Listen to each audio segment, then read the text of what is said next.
José Manuel Fernandes, bom dia. É verdade que também tinhas no teu carro aquele autocolante amarelo dos anos 80 que dizia nuclear não obrigado? É verdade, tinha um Renault 4 branco, nessa altura. Tinha esse autocolante e tinha outro que dizia Salve o Lince da Serra da Mocata. Tinha esses dois. Era o espírito do tempo, não é? E se calhar até podemos recordar isso. Vamos lá.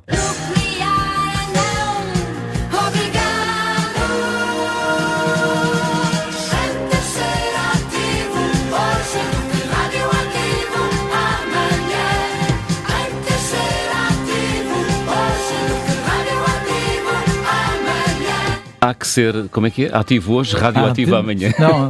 Como é que é? Antes de ser radioativo hoje, Antes de ser ativo hoje que radioativo amanhã. A Lena d'Água. A Lena d'Água, que agora regressou. É verdade. É ela e a energia nuclear. É ali.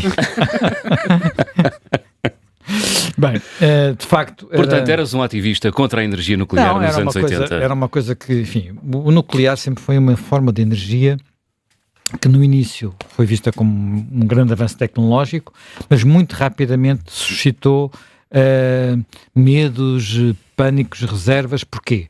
Porque, enfim, a descoberta do nuclear pela maior parte da população deu-se com uma explosão, com duas explosões no final da Segunda Guerra Mundial, ou três, também acrescentarmos a explosão experimental no deserto. Portanto, temos três, Hiroshima e Nagasaki, sobretudo, e a ideia de que aquilo que tinha acontecido ali podia também acontecer numa central. Portanto, há sempre medos associados a isto. Na altura dessa canção só tinha vítimas, onde praticamente não, eu julgo que não há vítimas mesmo, não há nenhuma vítima mortal, portanto, mas isso coincidiu com uma altura também muito crítica, porque tinha havido um filme com a Jane Fonda, que era, como é que era, o síndrome... O síndrome da China. O síndrome da China. Estreou 12 dias depois do... Pronto, e que era um filme que tinha uma visão apocalíptica também de um acidente, que o síndrome da China era furar até o outro lado do globo, não é? Portanto, era uma Aliás, coisa... o filme foi tão impactante que o cartaz do filme esteve em muitos quartos de muitos jovens da época, estava por todo lado. Sim. Portanto, isto era um tema e até porque poucos anos depois, tinha havido um debate em Portugal antes, porque havia o projeto de construir algumas centrais na década de 70 ainda, penso que ainda vinha dos planos de fomento de Marcelo Caetano.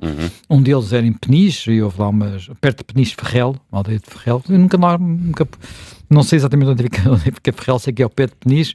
Depois havia outros que ficavam mais no interior do país, para ir para o Guadiana. Sim. E a seguir... Desculpa interromper-te. A questão do Guadiana é muito interessante, porque eu depois, se puder debater isso durante o programa, é interessante, porque a questão do Guadiana previa a construção de uma central nuclear luso-espanhola, ou seja, como a empresa portuguesa, estavam já designadas a empresa portuguesa e a empresa espanhola. E uma das questões que se coloca, mas depois podemos falar disso, é se haver uma central nuclear em Portugal faz sentido ser em Portugal ou ser uma coisa mais do ponto de vista luso-espanhol. Mas pronto, mas é isso. O projeto do Guadiana era para os dois países. Pois. Bem, e então há... portanto, depois o debate regressa nos anos 80, no tempo do Bloco Central, com o ministro Veiga Simão como ministro da Economia ou da Indústria, não sei exatamente como é que se chamava na altura, da indústria, portanto, e na altura um debate muito aceso, até porque foi, enfim, na altura eu até acompanhei isso muito de perto, a trabalho, e curiosamente a derrota, digamos assim, entre aspas, do projeto para Portugal acontece por argumentos económicos. Portanto, os argumentos de segurança não foram determinantes, ainda não tinha, quando isso acontece, ainda não tinha havido Chernobyl, que depois é muito mais traumático, digamos, porque aí o medo ganhou outra dimensão, e acontece por argumentos económicos, a dizer assim, o custo de produzir é tão caro construir uma central destas que o custo depois da eletricidade vai ser, é mais barato se fizermos, centrais a carvão.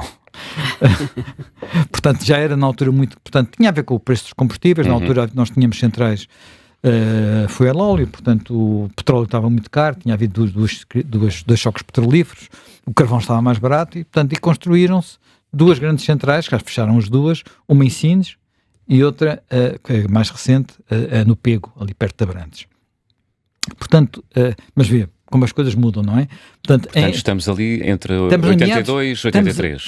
Não, 84, por aí. 84, eu lembro... Segunda metade dos anos 80, princípio dos anos 90. Pois, mas eu tenho a ideia de que, enfim, tenho uma memória física, digamos assim, de um artigo que escrevi para o Expresso sobre um trabalho que era daquela, não sei se era do Geota, o Geota estava ligado na altura ao PSD, não era? Portanto, estava ligado ao PSD, e que faz um trabalho, um estudo qualquer sobre isto, acho que era esse estudo, e precisamente com o ângulo económico, e eu acabei de escrever esse artigo já nos Açores, onde tinha de cobrir a campanha eleitoral de 1984. Portanto, por causa dessa ligação, eu recordo-me bem, porque foi, olha, para enviar esse artigo, foi o primeiro artigo que usou no Expresso o fax. Eu transmiti-o dos Açores para Lisboa de fax, porque era uma coisa, na altura era uma coisa chamada Corfac, ou uma coisa assim do género, que era um serviço do CTT. Portanto, estamos a falar do futuro, mas já falámos duas tecnologias obsoletas, o fax e as centrais a carvão. As centrais a carvão, exatamente. E na altura, repara, já tinha aparecido um artigo ou outro sobre o tema das alterações climáticas e de haver qualquer coisa que vinha aí, falava-se na altura, era mais aquecimento global, era o termo que se usava do que alterações climáticas propriamente ditas, mas não era ainda, não tínhamos chegado, isso torna-se um tema realmente durante os anos 90, portanto, 10 anos depois, sensivelmente, depois da Conferência do Rio. Em 92. E, portanto, não há não há ainda a percepção de que o CO2, o dióxido de carbono, possa ser o problema que hoje temos a percepção que é. Portanto, e por isso o que foi acontecendo é que tinha havido um período em que esta tecnologia se expandiu muito rapidamente. Portanto, os Estados Unidos ainda hoje têm 100 centrais, ou perto de 100 centrais em funcionamento, mas já tiveram mais, mas praticamente depois de trimestres isso veio por aí abaixo e deixou de haver, sobretudo, investigação e desenvolvimento nesta área. Chegou a haver momentos em que o próprio governo dos Estados Unidos, não direi que tinha proibido, porque é impossível proibir tudo, mas limitou o financiamento, a investigação nesta área. Havia um país que vinha, portanto, a França, que construiu um parque muito, muito, muito grande. A França é, na Europa, o país com o maior parque atómico, mas mesmo assim a própria França, que nunca desistiu, foi um país que nunca desistiu. Houve uma altura em que a coisa também começou a andar bastante mais devagar, até porque eles tinham, eu não tenho aqui agora de cor o número, por acaso ontem viu, da percentagem de eletricidade que em França vem do nuclear. Mas à volta de 80%. É 80%, portanto é de facto uma coisa muito, muito relevante. E portanto, depois há Fukushima, e Fukushima nós associamos hoje na Europa mais à decisão da senhora Merkel de fechar as centrais alemãs, e depois há aquilo que percebemos que foi, fecham as centrais alemãs, fica-se dependente do gás russo, e à Ucrânia e ao... Houston, we have a problem. exatamente. Bem, ora bem, o tema desta tecnologia tem sobretudo, digamos, tem várias vertentes que muitas vezes as pessoas não abordam. Por um lado, a vertente, que foi o tal argumento português, económica.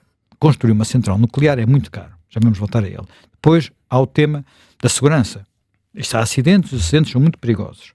E depois há outro tema ainda, que é o tema dos resíduos. Portanto, tentar muito rapidamente enunciá-los para as pessoas terem uma ideia de que estamos a falar.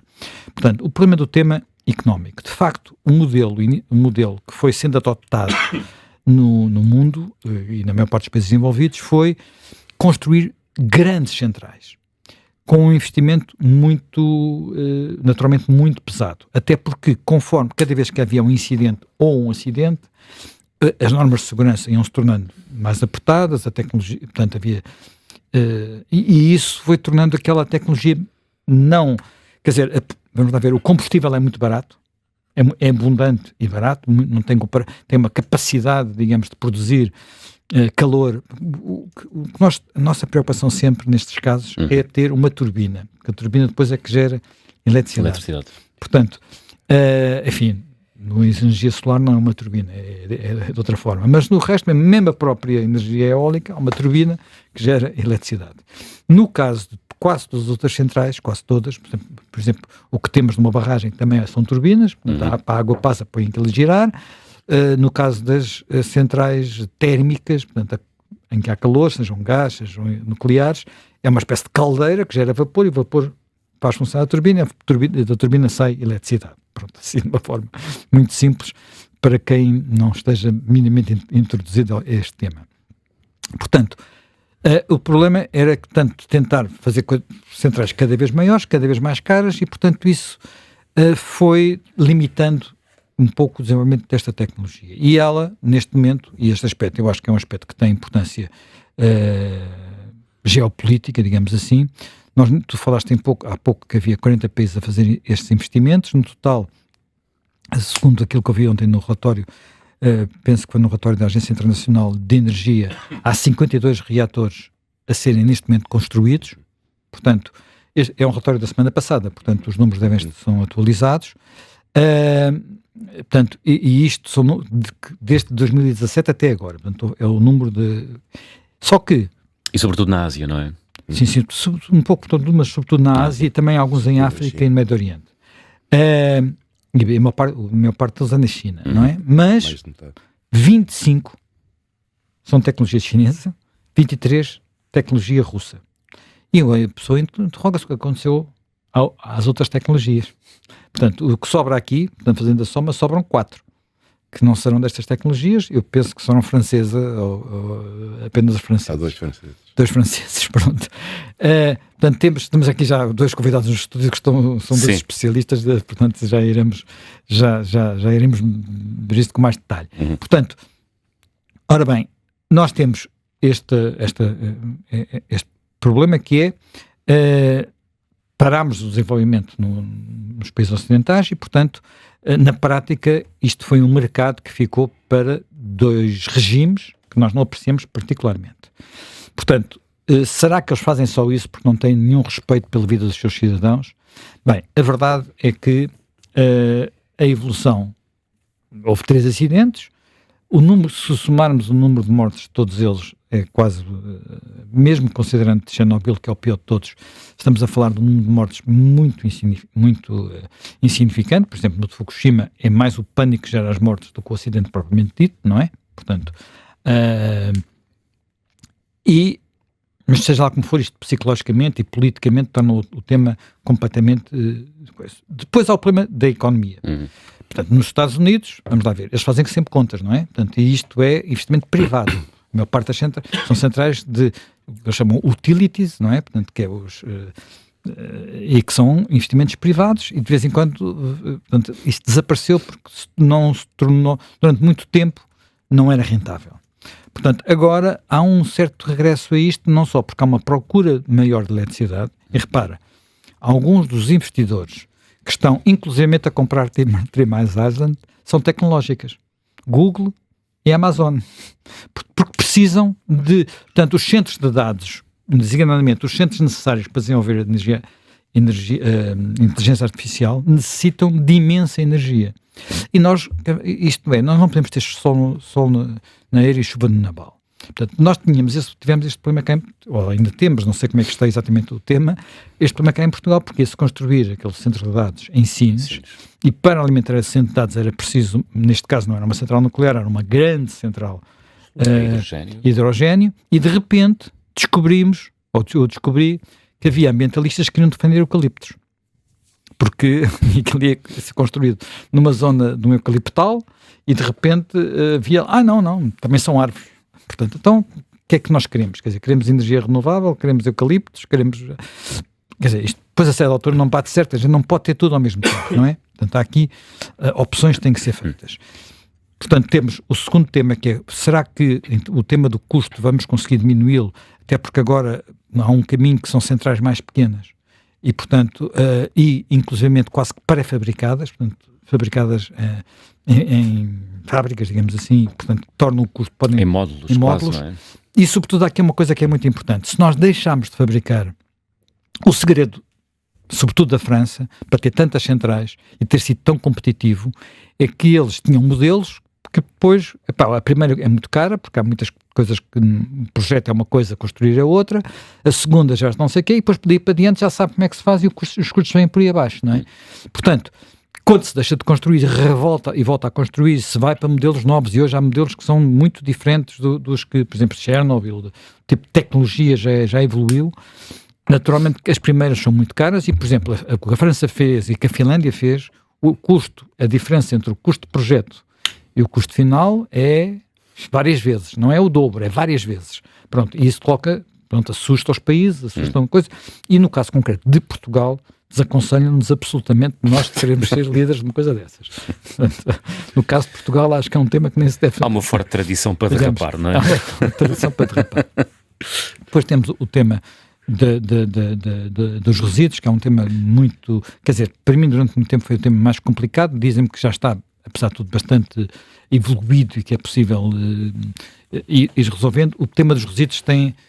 Porquê é que é complicado? É porque nós estamos a criar material radioativo e, portanto, o tempo em que esse material radioativo vai perdendo a sua radioatividade, estamos a falar de milhares de anos, em alguns casos.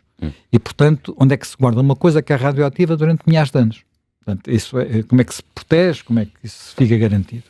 Bem, e há uma questão que eu não falei, que é um tema, digamos, paralelo e que não se pode esquecer completamente, é no momento em que esta tecnologia se difunde um pouco por todo lado, sabemos que o problema das armas nucleares está associado ao enriquecimento do urânio, portanto, e para as centrais nucleares é necessário enriquecer o urânio. É a discussão do Irão, não é? Portanto, nós temos por causa do Irão, até quais são os níveis, não é o mesmo nível de enriquecimento necessário para uma bomba. Para uma bomba é um nível de enriquecimento muito, muito superior.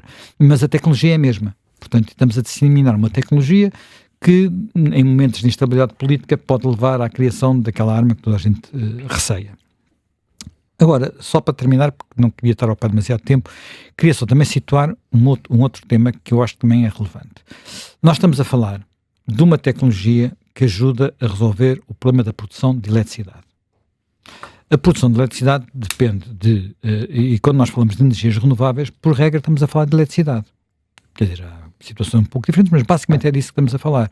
O solar produz eletricidade, o vento produz eletricidade, e a tecnologia renovável mais antiga e que tem, e neste momento ainda é a principal fonte de energia do mundo em termos de produção de eletricidade, toda a gente se esquece dela, mas e aparentemente também ninguém gosta dela, que é o hidráulico, construir barragens. Evidente, por exemplo, em Portugal... Hidroelétricas, portanto, barragens hidroelétricas. Ainda ontem, por exemplo, houve mais uma decisão num tribunal a fazer parar mais uma barragem. Enfim, não era para grande produção de energia, eram outras questões, barragem do Pisão, mas já tivemos em Portugal várias, quer dizer, quase não se consegue construir barragens em Portugal também, e acontece isso um pouco por toda a Europa, e não direi por todo o mundo, mas seguramente um pouco por toda a Europa. E a energia, as barragens têm uma importância em muitos aspectos crucial, não apenas na produção direta de energia, mas na possibilidade de armazenar a energia produzida pelo vento e pelo sol. Porque o vento e o sol não estão a produzir sempre, e muitas vezes produzem quando não há consumo, e portanto nós, onde é que a eletricidade não se guarda em sacos. É um bom backup no sistema, não é? Quer dizer, é uma espécie de pilha, de bateria, não é? Porque